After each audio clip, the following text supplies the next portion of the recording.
everyone, and welcome to Functional Fertility, the podcast designed to demystify your hormones, up-level your lifestyle, and supercharge your fertility potential.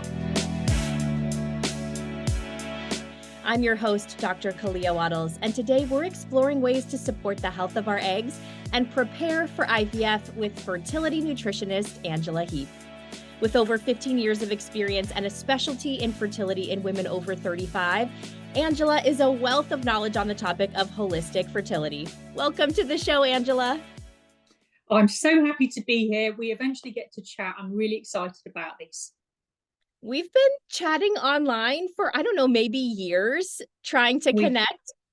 And we have this blooming friendship, and now we know we both love Baz Luhrmann movies, if there's any other Baz Luhrmann fans out there. I was going to say that. And also, we are a day apart in terms of our birthdays. That was my next point. We're fellow Libra queens with early October birthdays. Yeah. We love talking about fertility. So we're actually such a good match for each other. Absolutely, 100%. We know what to talk about at the right times, don't we? We know to talk about fertility when it's important, and we've also got other things in our lives as well. Which balance, that's what we all need. Absolutely. But today, we're here to talk about fertility and learn from all of the 15 years of experience that you have working with women who are trying to conceive. And as I was preparing for this episode and I was reviewing your approach to fertility patients, I kept seeing this language that it really spoke to me, and I thought it was so beautiful that you use a bespoke health analysis. And of course, that means like personalized and individualized care. But it made me feel special when I read that. Like, who doesn't want a bespoke health analysis? So will you tell our listeners a little bit about what that means and what are some of the most important tests that you utilize when you're creating that personalized analysis? So I guess we work probably in a very similar way, even though you're a naturopathic doctor and I'm a nutritional therapist. In the UK, we generally have different elements of what you've got, and we'll have other things. We have less training than you guys because we only have 3 or 4 years of training, but we do actually all work in a very similar way. So I will always start off with a full consultation. It's usually an hour to an hour and a half. And within that, I will get as much detail as I need from the client. We call them client instead of patients over this side. And from there, we decide what direction we're going in. So you never know. It's a bit like Tom Hanks says in Forrest Gump, life's a box of chocolates. You never know what's going to come to you in terms of the client in front of you until you start reading their health questionnaire, and then you start talking to them about what their particular problems have been along the way to trying to conceive. So most of the time you go on symptoms, and I think symptoms are brilliant because you can kind of see what's happening there. But using obviously some tests to back that up are really useful. And one of the most important things, and I think you'll probably agree with me, Kalea, in working the way we do, is starting off with blood tests. I know it's all over your Instagram about what you use all the time. And I'm old school like you. I don't go in there with fancy tests to begin with. I go in with a really detailed, comprehensive blood test to really look at what's happening in the body. Unlike, endocrinologists or gynecologists who will look at specific areas of the body, the way we work is we will look at everything to try and do a deep dive and work out how we can then bespoke the program based on what's coming up in the symptom checker through the health questionnaire, and then also doing some basic blood tests. So from there, we can actually then really look at things like, I always use in my practice a vaginal microbiome test, and also gut testing.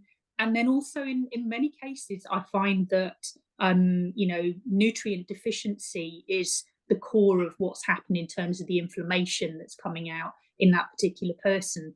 And then also we look at things like how they detox and look at their mitochondrial health as well. And I know you are constantly banging on about mitochondrial health, so we are exactly on the same page there. If you haven't got the energy to move forward, that's a good indication of what might be happening in your egg and sperm health as well. So some really great initial tests like blood tests, which really give me an idea. And then I go to a deep dive there.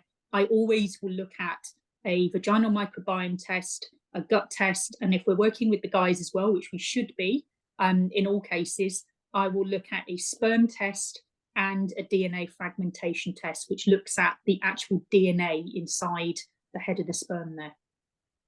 You were right. We operate very similarly. I want to point out how much I admire your utilization of symptoms and the client's history, because there's so much um that we can figure out from careful listening and from that history collection. I mean, even without testing, medicine is often about pattern recognition. And once you've seen, I mean, you've been seeing these clients for 15 years. I'm sure in your mind, you can listen to what clients are saying and already have a good idea of what labs should be ordered and what the labs will show. Identifying those patterns, I think, is just really powerful. And I also think it's really approachable to focus on the blood test first. At least here in the States, these things tend to be fairly well covered by insurance. They're just so accessible. And then we use that to make more informed decisions about the more pricey functional testing that we might want to utilize. So I really appreciate that approach. And I think it really serves the patients well. I have to ask you about the vaginal microbiome test because this is kind of new to me. So Right. I love to learn from my podcast guests about how does that help you to customize your treatment plans? Is it different probiotics that you're giving, or how do you use the results? I'm so curious about this. Oh, yeah, absolutely. So this is something that I kind of added to my arsenal of testing probably way back in 2018. One of the major labs in the UK actually invited a group of us who were involved in female health down to help inform them about what markers they were looking for. And we basically said, look, these are the things that we think are important, that you get tested on urine, and occasionally there's a few tests here and there. And basically, what they were doing is building a case towards some of the markers that might have been detrimental to overall fertility. There had been some research done from 2012 that looked at particular lactobacillus, and we know that certain lactobacillus across the whole body are different. And they were focusing on those four, particularly the family of four lactobacillus, and crispatus, which was one of those. And they saw that when they used crispatus on the tip of the catheter when they were actually implanting embryos, that actually that had made a major difference in terms of that. So it was about the correlation there between that particular lactobacillus in the vagina, which again we know goes up to the cervix and then into the endometrium. It's about whether they've got good levels there, which ward off some of the other bacteria. So I kind of call them the bouncers at the door of the nightclub. So they let people in that they know are going to be good customers, and they can kind of bounce off some others. So you've got strong bouncers on the front of your nightclub, then you're not going to get, you know, the dodgy people coming in that might necessarily cause problems within that. And for, you know, the problem being bacteria then setting up shop once that cervical plug forms after 7 weeks, and it traps generally some of that dysbiotic or pathogenic bacteria in there. I'm going to use this bouncers model. I really like that. It's funny. It's easy to visualize. So in patients, I can clearly see where I might want to use this in patients who have a history of, you know, chronic yeast infections or bacterial vaginosis. Are you finding abnormal results even in patients who have been somewhat asymptomatic? Yeah, absolutely. So they don't, I mean, in the UK, we're not as au fait with bacterial vaginosis as you guys are. So most women generally think they have candida or thrush, and they're unaware of the fact that this is bacterial vaginosis. And generally, they will just go to the chemist and they'll get some Canistance cream or something and just think that, oh, that's no problem at all. But actually, some of the researchers looked at how there's been some correlation there between bacterial vaginosis and implantation, and obviously some more stuff. So if you've got some of these dodgy guys in that group of things that are there, that means that their friends potentially might be there as well. So it kind of opens the door. And we know that lactobacillus generally will lower the pH of that area. And the vagina is the most acidic place in the whole body. It has to be to get rid of some of the bacteria there. We know that sperm is only 5% in the ejaculate. So a lot of that can also be bacteria, which can then obviously be somewhere that this lactobacillus has to obviously bring down that pH to stop anything getting into that, amazing area which grows a baby. So it's all about making sure that when we've done this test, if there's something that they think they might have, like thrush or bacterial vaginosis, there's always something else. It's not just on its own. If you've got some of those species there, you will have something else. And there are things like they look at mycoplasmas. They will also look at, in the test that I'm particularly looking at, they will look at ureaplasma, which has got some research around it being detrimental in the first to second trimester in terms of miscarriage as well. Mm-hmm. And so when you're doing this testing, let's say you find someone has an abnormal result and they are trying to conceive or they're ready to get pregnant. How do you counsel them? Does this change the timeline? Should you wait and get the vaginal microbiome in a more healthy composition? Or what's that conversation look like? Absolutely. So it does become a little bit more kind of woo-woo there when you're looking into it. And the naturopathic approach is using things like pessaries, which do have a specific species in there of lactobacillus. You may also use things like boric acid as pessaries as well, to bring the pH down to a more acidic level and kill the candida, because boric acid, we know, can actually lower the pH, and that's the mechanism of why it actually works in the first place. Because if you kind of open the door, to use the bouncer analogy again, if they're in there and the bouncers are moving it out, it's much easier to do that than to be more invasive with looking at things like antibiotics, which can then completely wipe out a lot of the good bacteria as part of that. So it will be a whole process of, using things that will increase the potential for the pH to actually become more lower. And we want it to be lower because, what feeds the lactobacillus in the first place is much more higher up. It's looking at the actual estrogen, the glycogen side of things. So if you are kind of at different points in your cycle, it will be different there as well. So testing is important at the right times, and also in your cycle as a woman as well. Generally, if you're going towards the menopause, you will have a much higher pH, which then gives you more potential for more bacteria. And we know that from looking at, perimenopausal women, that they tend to get more UTIs, they tend to get more bacteria in there because that protective lactobacillus is actually lowered because the estrogen is beginning to leave the building a little. Mm-hmm. I'm wondering, because you're doing vaginal microbiome testing and gut testing in a lot of your clients, do you find that there's a connection? I kind of see that in practice, that when you have dysbiosis in the reproductive tract, many people also have something going on in the gut. Yeah, absolutely. And it's kind of like, it's understandable because it's a tiny little strip, isn't it, from the anus to the vagina. And it's very, very easy for, I see a lot of, sort of E. coli in the vaginal microbiome test, and also Enterococcus faecalis, which again can be kind of linked back to the sperm health there and carried that way, or it could be carried through generally not wiping that area or not being as clean as possible. I mean, it's just one of those things. We're not designed really that great when it comes to that in terms of the female area, are we? Because there is much more potential there for, fecal bacteria to actually get into that area if you're not really careful with it. Right. And that really speaks to the importance of maintaining that acidity in the vagina so that we can remain resilient against these bacteria from other locations. Absolutely. And it's just such an important thing. And there are some test companies in the US now that are looking at it. I think one of the first ones was Juno, and one that I'm using, which I've just literally, because I speak to clients all over the world, and I've got a client in Florida at the moment, and I basically said, right, these are the test places that do it, and you can actually buy that directly yourself as a consumer. And that's the beauty of doing that in the States. In the UK, it has to go through a practitioner, because I know we have different kind of mechanisms for things in different areas there. So you can buy that. So people who are listening and are interested in the vaginal microbiome, there's Juno and Envy that I would probably say is a really good company to use to try and look into what the composition is there in terms of the good bacteria and also what dysbiotic bacteria is there as well.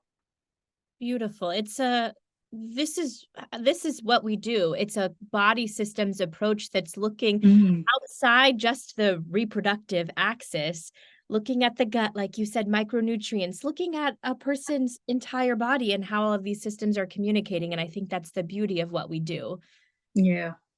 I wanted to check with you or talk to you about your work in women who are 35 and older. I know that's a specialty that you have. And of course, Mm. this is selfish. I turned 36 this year. So I'm really focused on reproductive longevity. It's Mm, not just about fertility, right? We know that our reproductive hormones are so important for keeping our bones healthy and our yeah, cognition and our blood absolutely. sugar, our metabolism.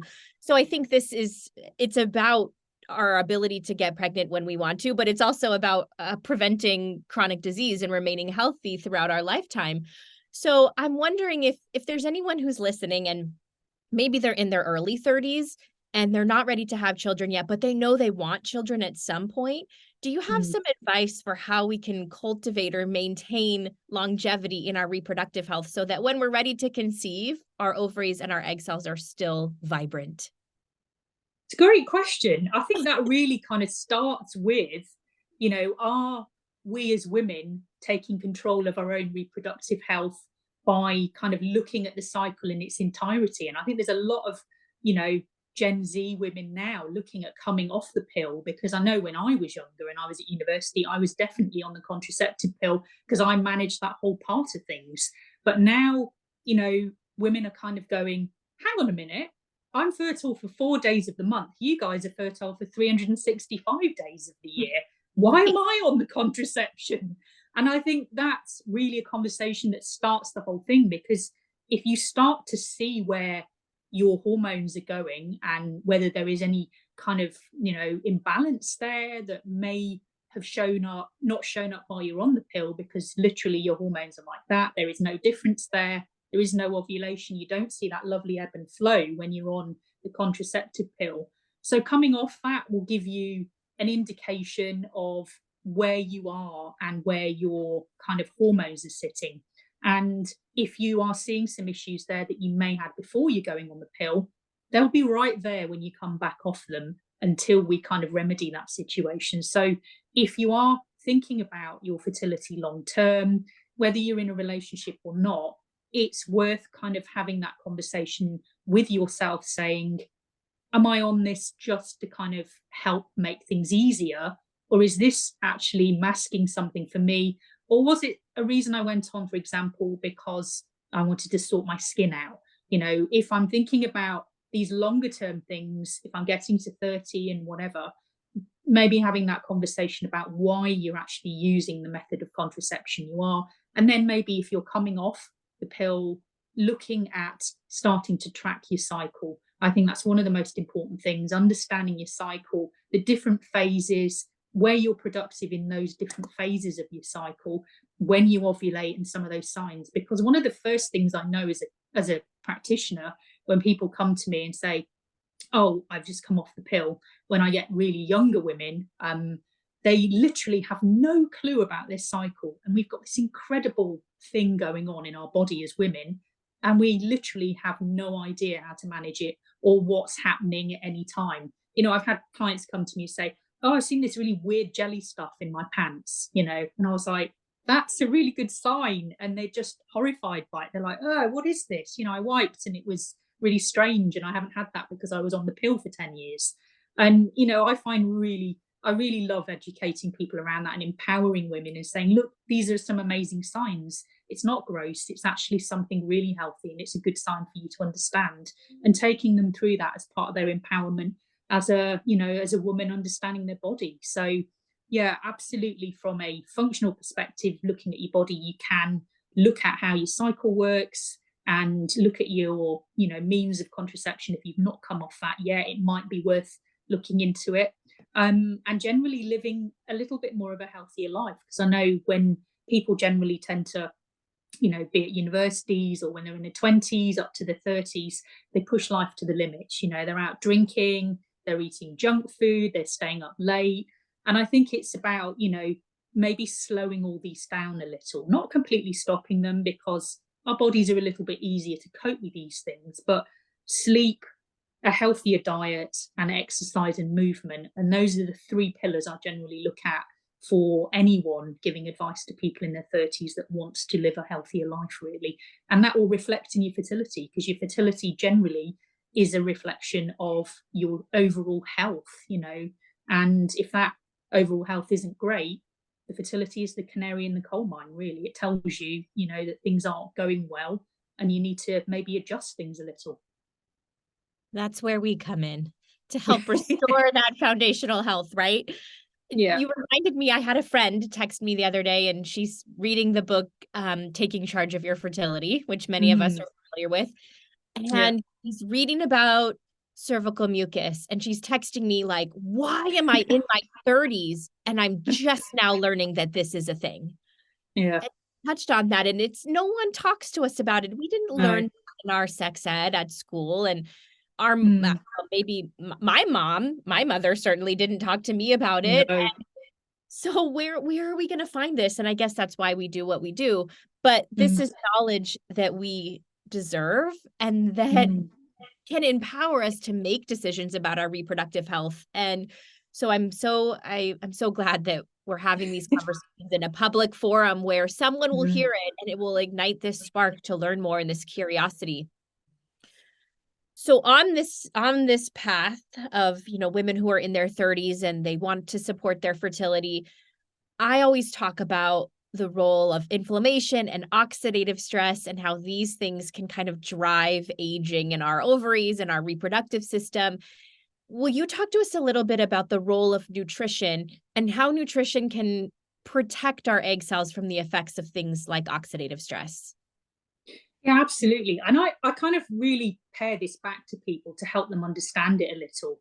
Um, Generally, if you're not supplying all the nutrients in a pipeline, it's going to run dry. So I think that's really easy for people to understand when you're feeding something and you're giving everything at the right time and the right sort of amounts really going forward. But if it's difficult to manage that sometimes, people generally live the lives that they do in the modern life now. We're not cooking everything from scratch like our grandparents did. We're not going to bed at normal times. We're not getting up all together at 4 or 5 in the morning and going to work and walking to work. I know my grandmother used to walk to work, and she works in a cotton mill in Lancashire in the north. And they all got up at the same time. They all went to work at the same time. They all came home and went to bed, and they didn't have the lights that we have nowadays polluting our environment and causing that change to our hormones. So what we need to do is really try and understand that our human evolution hasn't changed much from that. And what we're doing is we're adding things in that are stressing our body a little bit more. And we have, with the choices that we've got with global food coming to us, I think our body's kind of got overwhelmed with that. We're not sticking to our kind of, ancestral roots in terms of the foods and the seasonal foods we are. So we're not getting those signals, I think, in the body that it's winter with the root vegetables and the carotenoids that we're having through pumpkins and squash and sweet potatoes. And in the summer, we're not having all these kind of fruits and vegetables that give us vitamin C. So our bodies used to play a much more seasonal role with the communication system with food that we had back then. And now it's kind of confused a little. So what we need to do is often pare it back and just say, what were your grandparents eating? What's your ancestral kind of foods that you'll be eating? Kind of go back to that, look at times for when, you know, things may be causing more stress to the body, pollution, the environment you're living at, and try and kind of pare that back a little to try and understand where some of this oxidative stress comes from, and the role of nutrition in terms of that is just supplying that pipeline to give you those things. And when the pipeline runs a little dry, that's when you get inflammation. That's when there's kind of attrition or abrasion or inflammation. It's because something has kind of gone out of balance in that situation. And that could lead to poor egg health, definitely leads to poor sperm health, which is a really good indication, because if you're tired, your sperm's going to be tired as well. Your motility is going to be low. And if you've been sat there with your laptop on your lap or your PlayStation, or sat, cooking your balls for 10 hours, you're going to be ruining the actual shape of the sperm. So it's about things we didn't used to do 100 years ago, or even 80 years ago, which we are doing now, which is having a major impact on our fertility, which we're used to doing. So it's really difficult to pull that back from people. It's like snatching the toy from the child when you say, listen, you can't do this anymore, and you've got to eat a little bit better, and you're staying up on your PlayStation till 2 a.m, and it's just, there's a connection between your eyes and the light and the way your brain works and your hormones. So just explaining all of that to people, really kind of, you get the wide-eyed look and say, well, everybody else is doing it, and oh wow, I had no idea that this, even really intelligent people you talk to about this, we're so far removed from the way we used to live and the conversations we had in our communities when we were much more together, that a lot of these things are an example of isolation and life to the excess, which we wouldn't have had because our opportunities would have been less back in the day.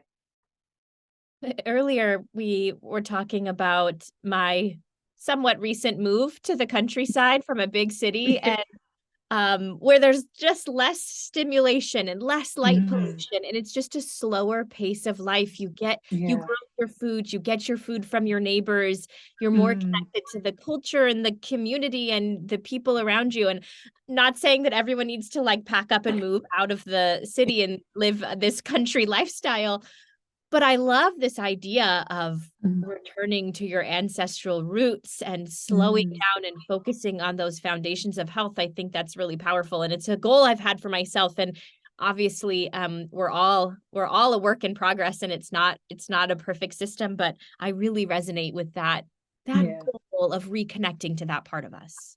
Yeah, absolutely. We've all got it calling to us, but it's really hard because there is temptation around every corner with staying out late, alcohol, sort of eating junk food that's available on the end of your street, coffee cafes that weren't available, even 20 years ago, just around the corner from me in London. I literally just walk out my street, 5 minutes later, I can get a cappuccino, and that wasn't the case for my parents. They had nothing available like that. And they all lived a very kind of similar lifestyle in terms of what was available to them. And I think with choice, we also then can live our life to excess, really. So it's about having a bit of restraint and pulling things back and saying, okay, my ancestors were really fertile. This is something new in my generation. Why is that the case? Let's look at my lifestyle and try and really understand that. Right. I think this is a good window for me to ask about when you're working with patients, let's say, who are going through IVF or they're planning an IVF cycle. What are some of the most common health challenges that you are observing in those clients? Are there certain conditions or patterns that are popping up time and time again? Yeah, and I guess this is another example of trying to fix the situation that's broken, trying to work through that next kind of, oh, well, it's not happening naturally, let's put you on the IVF round situation. And I think you don't fix poor egg and sperm by doing IVF. What you have to do is go back to basics again. It's the same story that I'm saying about the lifestyle. So what I normally say with my clients when they are preparing for IVF is, this is going to super intense your energy levels. You're going to have to need to pull from, all sorts of corners of your body to try and get the energy to do this, because effectively what you're doing is producing 12 months of eggs in 10 to 12 days. So to go into that without any preparation is like running a marathon without doing anything and not fueling up and not knowing how to do it properly and to, help stop injury in case that happens. So it's about being mindful of that preparation. And I think in today's society, we don't like to prep for anything. We want instantaneous thing. We want an ibuprofen because we've got a headache.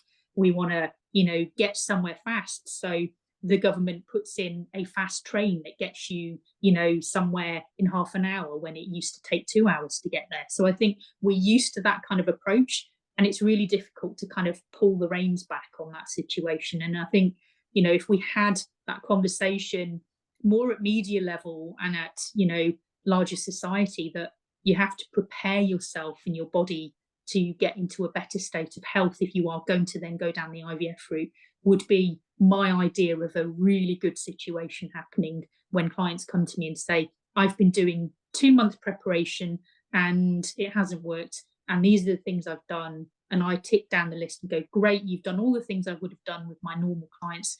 And then now you're looking at IVF, you're 2 months ahead of the game. We're not going to have to work for 4 months to kind of get your body ready for that situation. But unfortunately, I think it's an education piece when they come to me about how they need to really look after themselves a little bit more, really. I want to shout this message from the rooftops and make sure that everybody hears it, whether you're doing IVF or you're just trying to Mm, conceive for the first time on your own. I say, I've said this a million times, so it's mm, probably repetitive, but we plan our weddings for a mm. year, right? But Yeah. then when we want to be pregnant, we wanted to be pregnant last week and we don't want Mm, to do the prep, or it doesn't feel accessible. Maybe we don't know how to do the prep. So I think this mm. is such an important point, and I It wish is. this was more common. And I have this call to action because I'm a trained as a primary care doctor. So I tell Mm, my primary care colleagues, you are the point of contact when someone comes mm, for their annual wellness exam. Even if they're 20, ask them what their goals are for their family. mm, Ask them for their goals about their reproductive health so that you can start preparing them now so that they know that there's options available when they are ready to conceive, that we can help really optimize their health so that the outcome is as beautiful as it can be. absolutely. And also, what we're ignoring in the situation is the emotional side of things. I think sometimes that whole I want to have a family isn't discussed because they're with somebody that isn't emotionally available for that conversation. So they put that in a little box in their subconscious and they don't want to even think about it. Whereas I think if we were in societies where fertility and having a family was a really big thing from the early 20s and it wasn't shunned, these conversations wouldn't be so horrific to a lot of women in their early 20s. If you kind of speak to a lot of women now, I do, saying, oh, have you thought about family? Or I tell them what I do, they're like, oh no, I don't want a family for a while. And I know that that might be a different conversation that was had maybe 50 years ago, 100 years ago. A lot of people were more ready for families then and ready to have that conversation much more earlier in their lives. And I think there, with that extension of that kind of, teenage years and, that culture, people are not coming to this emotional kind of readiness until they're probably in a relationship with somebody in their 30s, and mid 30s, really. So I think that does have an impact because then, right at that point at 35, your fertility is starting to change a little. You could be starting to see the beginnings of the perimenopause. So it's about, changing that conversation a little bit earlier on with doctors saying, have you thought about taking some supplements? Have you thought about your diet and your lifestyle? Having these conversations with them that then prepare them, even if emotionally they're not ready at that point. That's my mission on this earth. We'll do it together. Just to kind of recap this timeline piece, I know you mentioned 4 Mm, months as yeah. one goal, and we talk about this a lot on this show, that this journey from a very immature egg cell to an egg cell that is ready to ovulate is about 4 months. So that tends to be a good Mm, timeline. If we had 6 months, if we had 12 months, what a dream. But when you're mm. working with clients who are preparing for IVF, will you just remind us of your ideal runway? So ideally, I mean, this is laughable because most of my clients come to me and go, I've been trying for 3 years already. I haven't Right. got time for this, Angela. As much as I'd love to spend 6 months with you going through every test possible to try and work out what the straw is in the camel's back with my, fertility, they often say, I want to get pregnant immediately. And I just have to really kind of work on this psychology with actually, this is the timeline in terms of making healthy sperm. This is the timeline for making healthy eggs and reducing the oxidation that attacks them as soon as they pop out of the follicle. So if you've got a good army behind you that supports that, and wards off that oxidation as soon as they're out, you're going to be in a much better situation for that really healthy baby. And it's not just about getting the baby, it's about your family line. And that's what I've got to remind them. These, if you have a daughter, you are carrying your grandchildren. Your whole egg supply line is basically through that. So you need to make sure you do the preparation now. 4 months is nothing to make your babies and your family really healthy for generations to come. And I think if I put it that way, sometimes it really sort of starts to make a difference and it sinks in a little. But I think the guys generally can be a little bit more difficult because they're quite set in their ways about what they want to do in terms of giving up alcohol and the foods that they eat and their kind of habits that they have. The women literally will be like, yeah, that's fine, but all I can give you is a couple of months. And often when I get in there a little, I can then open the door a little bit wider and say, look, we've just tested something else. It doesn't look ideal. Let's work on that a little bit more. So ideally for egg health and sperm health, I want a minimum of 90 days, and 4 months is the starting point for that. If we can go on to maybe 5 or 6 months, the longer a client's with me, the better the outcome is really, in terms of me testing their bloods again to look at the changes in some of their sex hormones and their thyroid health. And if we look at a vaginal microbiome, we need to do a month of preparation and then retest to see if that's ready to go. So I kind of put the reins on them and literally say, let's do 2 tests, first initial one, and then we'll see if it's improved. And then we'll see whether we can give things the green light on that, really. That's very helpful. And this transgenerational health piece, I have 2 Mm. daughters, and both of my daughters were conceived while I was doing my doctoral program. And as you can imagine, the conditions Yeah. just weren't ideal. And I think about this all the time. And I wish for myself that I had taken those months to be more intentional Mm. because of the way that it can impact the generations to come. But we all do our best with the setting that we have. Yeah. But I think that's a really powerful concept.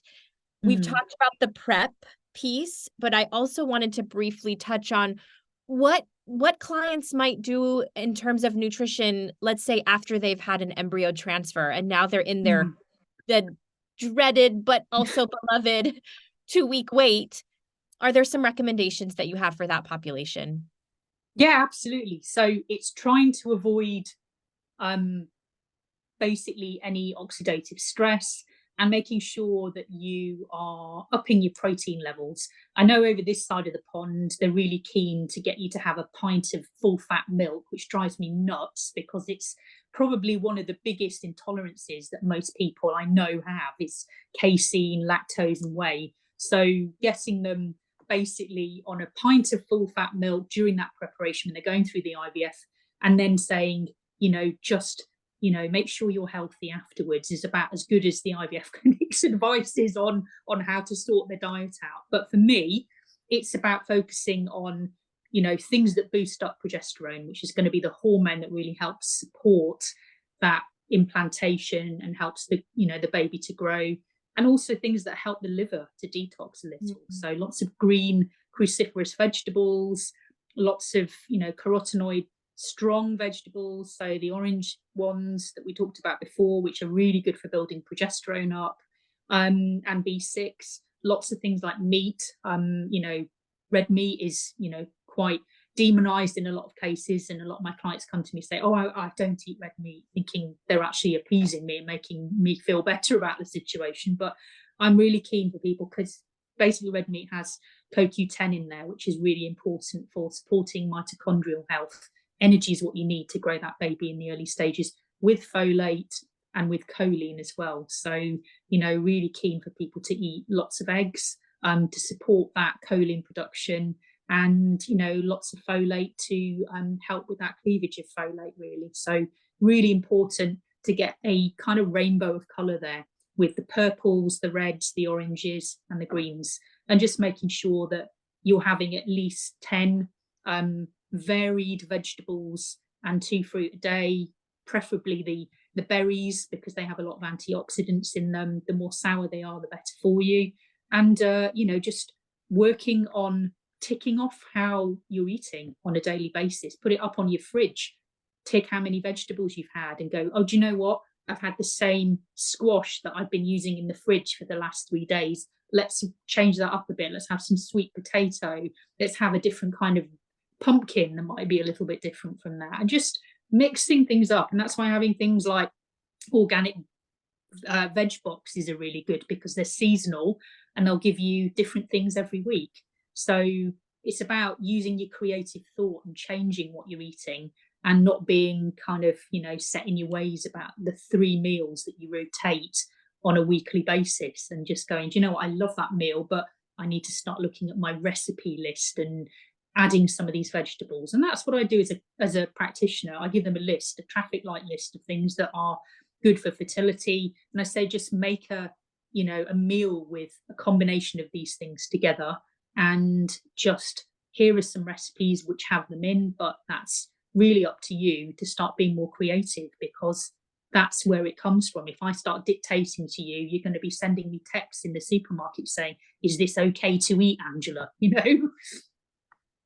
Well, this is the perfect lead into my final question for you today, which is a fun question. I love to end episodes with a fun question, and the holiday season is upon us. And so are there some festive, fertility-friendly foods that we should include on our holiday menus? Absolutely. I love this period, as you do, all the way up from autumn to Christmas. It's fantastic. Yes. And I think in the UK, we have incorporated some stuff from the States that you guys have. So things like cranberries are amazing for helping to ward off bacterial issues in the bladder. So at this time of year, I usually freeze some berries. Part of that are cranberries, and I will put them in my smoothies, because they're quite good for, stopping UTIs, which may happen if you're having more sex around the holiday period as well. And also things that have, a strong sort of orange colour to that. I'm obsessed with orange at the moment, but I think things like salmon roe are really good, because they're stacked full of choline, and that's also something that's very good for building up your omega-3 and supporting general inflammation and reducing that down. So salmon roe is a good thing for boosting levels of choline there. Eggs are also great in any type of way you want to do them in the holiday seasons, as long as there's not alcohol with it. And then, things like sprouts, they're not just for Christmas as well. I'm having sprouts tonight for my dinner. I'm roasting some sprouts, and I'm having them with quinoa and a mix of vegetables and everything else. So, things like quinoa are really good, because they're a non-gluten grain, and you can just mix a load of vegetables with that, and just, add some protein on top of that, and maybe add some pomegranates. Pomegranates are also an amazing source of antioxidants. And you can work through things like the peel, which are actually really good for getting rid of dysbiotic bacteria. So things like, if you've had a stool test and something like Klebsiella comes up, pomegranate is actually really good for getting rid of some of those really nasty dysbiotic bacteria. And you can use the pith, the peel, and you can also use the lovely jewels that are the fruit part of that as well. This menu is going to be beautiful. And I'm even thinking, you mentioned the squashes and the pumpkins and all of the soups and baked things that you could make with those. Beautiful. Well, if anybody makes their fertility-friendly holiday meals, share a picture and tag us so that we can see what you're making. Listeners, thank you for spending time with us. It's always a pleasure to be a trusted source of information. I want to extend my gratitude also to our show's producer, Paola Martini. And Angela, thank you so much for sharing all of your insights and just being so lovely to connect with and chat. I've had such a great time with you today. Thank you so much. No worries at all. I've absolutely loved talking to you, and it's definitely been a really interesting conversation. And it as podcasts go, you go all over the place, and I think that's the best way to do things, isn't it, really? That is the best way. And we will keep spreading the word about preconception health to create health and longevity into your lifetime. Thank you, everyone. We'll see you next time. Did you love this episode and want to hear more? head over to drkaleawattles.com/podcast, where you can find more episodes on all things fertility.